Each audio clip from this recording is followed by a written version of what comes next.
Help me understand this.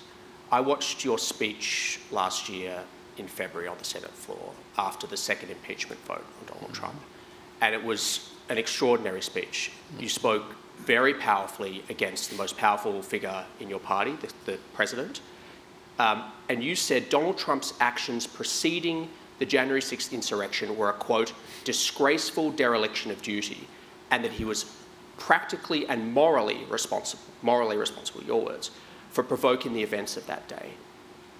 How do you go from saying that to 2 weeks later saying you'd absolutely support Donald Trump if he's the Republican nominee in 2024? Well, as the Republican leader of the Senate, it should not be a front-page headline that I will support the Republican nominee for president. After you've said that about him, I think it's astonishing. I think I have an obligation to support the nominee of my party. And is there anything they could do? I will. That will mean that whoever the nominee is has gone out and earned the nomination. Okay, but Donald Trump earned it last time, and I'm just trying to understand, you know, what you say matters. You're a very important voice in this country. You're the leader of your party, and you seem to hold two concurrent, conflicted positions, which is not at all inconsistent. Not at all inconsistent. I stand by everything I said I understand, but January 6th and everything I said on February the 13th. I understand that, but what I want to understand, which I haven't heard you address, is because I don't get to pick the Republican nominee for president. They're elected by the Republican voters all over the country. I fully understand that, but take Liz Cheney, for example. You want to spend some more time on this as well? I actually do, because I actually, no, I genuinely want to understand this. I really want to understand how you think about this, because Liz Cheney, who has the same view of you as of January 6th, she said she doesn't want Donald Trump anywhere near the White House, and she's going to work to not make that happen, because she thinks that there are some things more important than party loyalty. Yeah. Well, maybe you ought to be talking to Liz Cheney. No, but I'm not trying to... I really, it's not a gotcha. I'm just actually trying to understand, like, is there any threshold for you of what someone can do on a moral level? I say many things I'm sure people don't understand. Let's talk about a candidate you have talked about, Herschel Walker, the leading GOP candidate in the vital Senate race in Georgia. You endorsed him, yet his ex-wife says he pointed a pistol at her head and said, "I'm going to blow your effing brains out." And an ex-girlfriend has accused him of threatening her life. Why is he a suitable candidate? Herschel Walker has addressed that issue repeatedly over the last 10 years. I think it's a heck of an issue. Well, he admitted he had some troubles in his life. He's been an exemplary citizen in recent years. He's a hero in Georgia.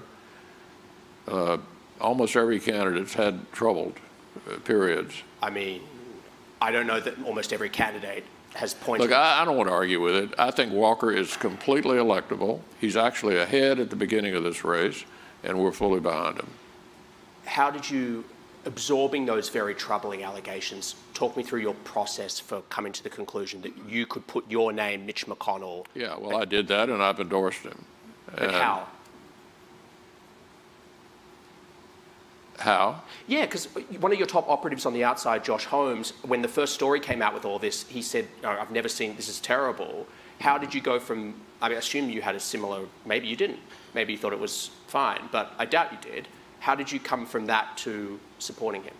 The way I always do, a variety of different considerations. Every candidate has flaws and assets. This candidate has a lot of assets and is very competitive and has a great chance of winning.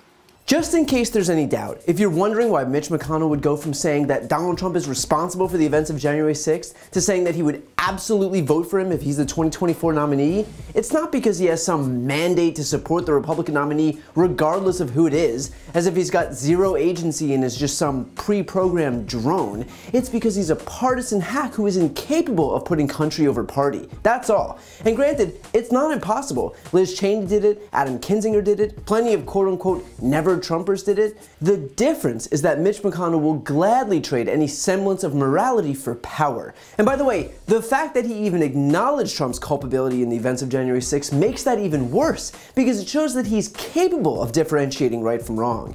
He's capable of recognizing Trump's guilt in all of this, and yet he's making the conscious decision to put that aside if it means his party, not democracy, but his party, can remain in power. He is seeing the difference between right and wrong and choosing the latter. And Jonathan Swan asks what I think is the single most important question here that Mitch McConnell unsurprisingly blew past, and that was, is there anything he could do? Meaning anything Trump could do to prevent McConnell from endorsing him. And apparently, the answer is no, that there's quite literally nothing that Donald Trump or whoever any 2024 Republican nominee is that would stop Mitch McConnell from supporting or endorsing that person. And my God, what a sad, sad testament to the lack of spine in the GOP today. Pretty telling that the party of Lincoln is now being led in the Senate by a guy who would support an axe murderer if that's who won the Republican nomination. And to think, the GOP believes it's got some monopoly on values. And if you needed proof of that, just listen to who Mitch McConnell absolved immediately thereafter. Herschel Walker, the leading Republican Senate candidate in Georgia, who literally put a pistol to his wife's head. He thinks that's a suitable candidate. He says almost every candidate has troubled periods. Yeah, sure, maybe candidates have had troubled periods, but how many candidates out there put a pistol to their significant other's head and threaten to, quote, blow your fucking brains out? Or is threatening murder just one more element of baggage that the GOP has suddenly decided is no longer disqualifying? At this point, violence seems to be pretty much a prerequisite on the right. Then again, we really don't have to pretend that Walker's quote-unquote troubled past has anything to do with McConnell's support one way or the other, because McConnell actually gave the entire game away when he said this. The way I always do, a variety of different considerations. Every candidate has flaws and assets. This candidate has a lot of assets and is very competitive and has a great chance of winning. That he's got a great chance of winning. That's all this is about. And McConnell saying it out loud doesn't somehow mean that he's not a hack. It means that he's got no shame about being a hack. The fact is that the depraved behavior, the criminal activity, the overt corruption that we've seen from Republicans will only continue to get worse, given that the rest of the party, from the rank and file all the way up to Republican leadership, has decided that there is nothing GOP candidates could do that would be considered disqualifying. For a party that once branded itself defenders of the Constitution, protectors of family values, and fighters for the rule of law, it really is pathetic how they traded all of that in their desperation to cling on to power by whatever means necessary. And hearing Mitch McConnell speak, it's suddenly clear why. To see more videos like this, click the subscribe button right here on this screen. And if you want to support my work, subscribe to my podcast, No Lie with Brian Tyler Cohen. I cover the most important stories each week, and my guest is always one of the top political figures, including Vice President Kamala Harris, Jen Psaki, Elizabeth Warren, Pete Buttigieg, Nancy Pelosi, Katie Porter, Cory Booker, and so many more. The podcast link is also right here on this screen, so give it a listen and subscribe on Apple Podcasts, Spotify, or wherever you listen to podcasts.